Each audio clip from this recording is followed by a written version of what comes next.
Hello! You're joining me this morning from my garage, because that's where a lot of people are going to start their time with Toyota Corollas, is in the confines of their garage. Let's start it up and head out on the road. Get my climate up on my face, because you know, most people leaving their garages in the morning have GoPros running on their forehead. Maintenance required soon. Alright, so what do we got on the odometer here? Coming up on about 5,000 miles, and we're going to need some maintenance. Don't really know why. I wonder if that's something that it would tell us in the center screen here. Brand new infotainment system for the Corolla for 2023, and I gotta say, it transforms the car. This new infotainment system from Toyota is fantastic. If you do want to see more of a breakdown on it, check the link in the description. Vehicle alert. Is that going to tell us anything about this maintenance? Doesn't seem that way. Okay, well, guess we just need to know that it needs to be maintained soon. Maintenance to maintained. I'm going to throw my phone on the wireless device charger because we do have wireless Android Auto and Apple CarPlay. However, it should be noted that I've often hit these heated seat elements while putting my phone in the wireless charger. But let's click up here and you see I got wireless Android Auto going. It even tells me that my phone is charging. Throw it in reverse, backup camera. And it would alert me if a car were coming from the other direction. I really like that rear cross traffic alert. And it's important to note that every Corolla for 2023 that Toyota sells has Toyota Safety Sense 3.0 built-in standard, which means I'm getting all the safety bits. You don't have to pay extra to get any safety elements here in the Toyota Corolla. So the rear cross traffic alert, automatic emergency braking, the adaptive cruise control with lane keeping assist, all of it is coming in. And I think that's pretty fantastic, especially not just for this upper XSE trim here, which is getting me the JBL sound system and some navigation and fancy paint, a few other goodies. I think it's more impressive for the base SE model. That starts about $25,000, and to still get all of those safety bits and the same engine, the same driving characteristics, and actually a little bit better fuel economy, that's a deal to me. So where are we going today? Well, we're actually heading down to the dealerships because I want to take a look and see what sort of Honda Civics and Mazda 3s they've got on the lot. Because the more time I've spent with this Corolla, and it should be noted, I've gotten to spend a lot of time with it. Toyota was very generous and let me keep it for an extra day, so I've had it for 8 days, and we've done a lot of driving with it. Alyssa and I took this car from Irvine area here up to visit my cousin in Manhattan Beach and trudged through traffic there, spent about 3 hours in the car round trip, and then I took this up on a press event, a Honda motorcycle press event, and that was about 6 hours of round trip driving in both highway and city and traffic, a lot of different driving situations. So I've really gotten intimate in what it's like to commute and just spend mundane time in this car. And I think that's really important because that's what a Corolla is kind of about, is just killing your commute. The Civic and the Mazda 3 have gotten a lot of attention recently, and rightfully so. They are properly good cars. The Civic was Daily Motor Car of the Year, not only for the sedan and the hatchback, the base models, but having the SI and then the Type R. I mean, it's a fantastic lineup of cars. But just because the Corolla has been out for longer than the Civic doesn't mean that it doesn't still have merit. And when you start to see the price differences, when you start to realize that, okay, I'm going to spend, before dealer markups, probably about $1,500 to $2,000 extra in order to get the Civic, when the Corolla really offers much of the same equipment and in some ways better. I'd argue better infotainment now here in 2023, and I think a better powertrain. That Honda Civic motor is really quiet and subdued when you're just chilling driving, but the naturally aspirated aspect of this 2-liter feels more natural, and it doesn't have the delays and the kind of low-end lethargic nature of that car. The Corolla could benefit from a little bit of extra sound deadening. We noted on our highway fuel economy test that you get pretty loud over those concrete bits. I almost wonder if it comes down to the tires that they've fitted to this model that are a little louder. I wonder if the SE model with a little bit thicker tire and smaller wheel would be quieter. Something really, really subtle, and you're never going to read this on a spec sheet, but something I've appreciated with the Corolla this week is the fan is so quiet. I am a firm believer that on level 1 fan speed, you should not be able to hear the HVAC fan. And listen. Can't hear it. If you turn it up, there's 3. Now you're starting to hear it, but it's blowing a good amount of air at me. And if I turn off recirc, it gets a little bit quieter. Actually, quite a bit quieter. Listen to that. This is full blast. It's moving a lot of air without being really, really loud. I know that sounds subtle, but it's a mark of a quality built product. It's something that really bothered me with our Maverick, is even on single fan speed, you could hear it. It was too loud. And having dual zone climate control at this price point is nice. This is about a $28,000 car that we're in, as spec, even with the cool two-tone paint that we'll see here in a little bit. That's, to get dual zone climate control, that's nice. And this cross-stitching, good amount of comfortability. Fuel economy isn't what I'd call amazing. I would certainly be getting well over 40 miles per gallon if this were the hybrid Corolla, which is probably the one I'd go with. But if you want the hatchback, then you're not getting a hybrid. But we've got 35.3 over the last, about 371 miles. And that includes, like I said, stop and go, dead traffic in the middle of LA, and then cruising on the highway doing maybe a little bit over highway speeds. Okay, so Kia makes the Forte. That's a pretty good car, but no hatchback, and we're talking hatchbacks here, so I think that's I think we're going to be able to rule that one out. Forte's good, but not going to give you the reliability of this Corolla. Ooh, look at all those Mavericks. A little bit of a Maverick party going on here.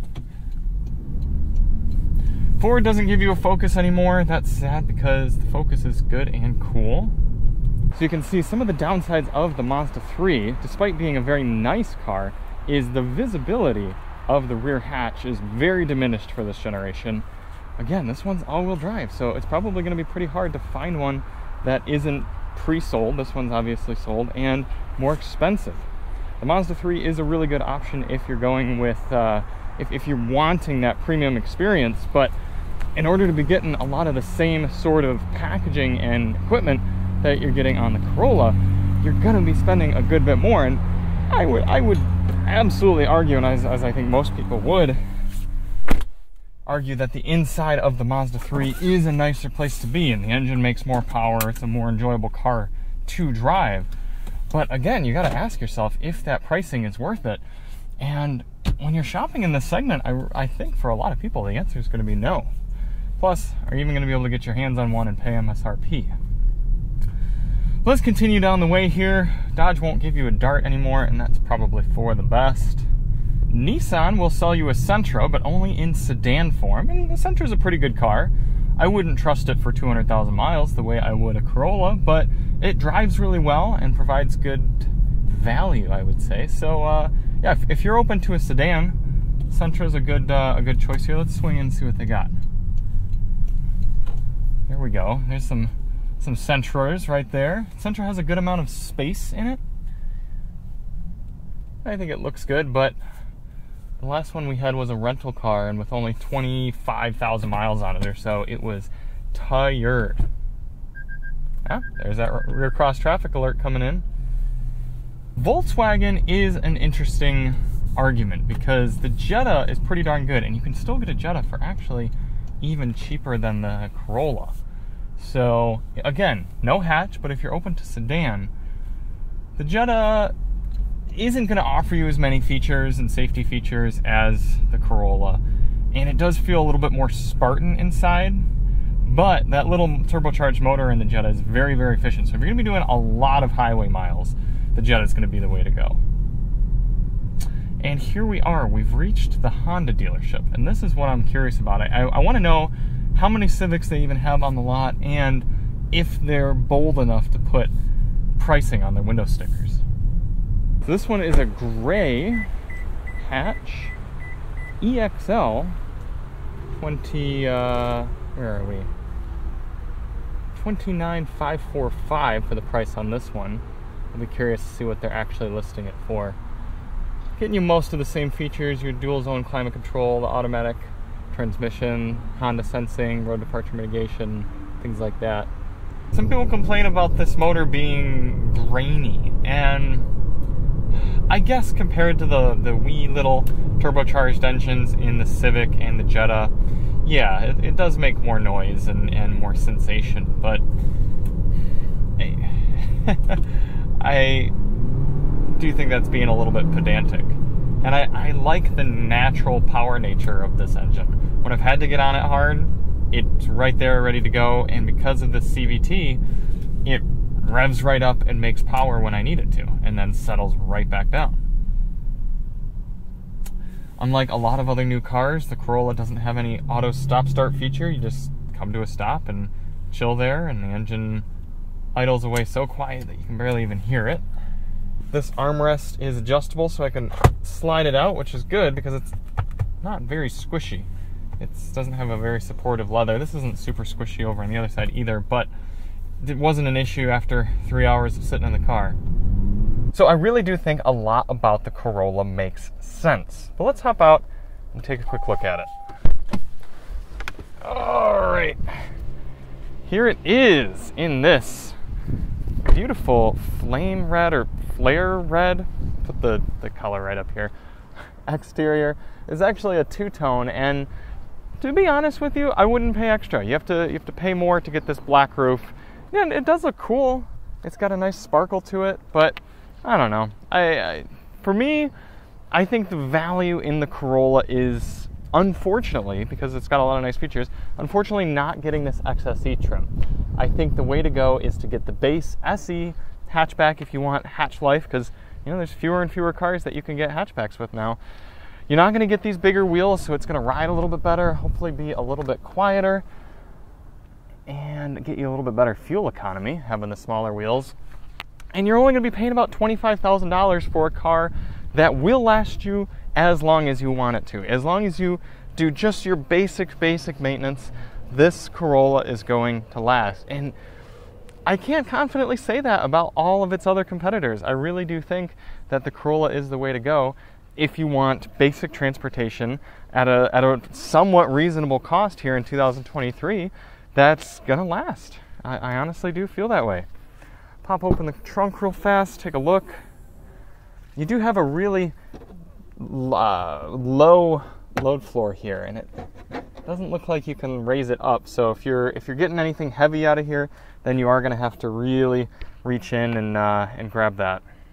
But you do have some tie-down hooks, and the seats do fold. I did have the seats folded a little bit for some larger cargo earlier this week.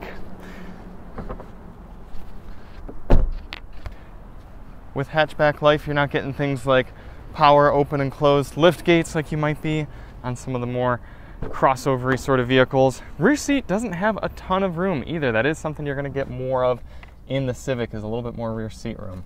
Coming in here at 5'10", headroom is actually okay, and knee room is fitting. I do fit in here, but I'm sitting pretty upright. I do have a flip-down armrest. It's going to help things a little bit. So, you can be back here, but rear-facing car seats are going to get tough, and no vents or anything like that to keep people cool back here. So I do think the Corolla still deserves your attention here in 2023. It's got a lot to like. And again, people are hyping up the Civic and still talking about the Jetta, and obviously Mazda 3 is a nice premium option. But with a little bit of a facelift here in 2023 and that excellent new infotainment system, Corolla's still got a lot going on, and it shouldn't be ruled out. So thank you all so much for watching. If you do want to see more on the Corolla, we've got all sorts of videos. I'll throw the links to those in the description, and we'll see you on the next one. I'm Charlie from Daily Motor, and as always, affordable car on.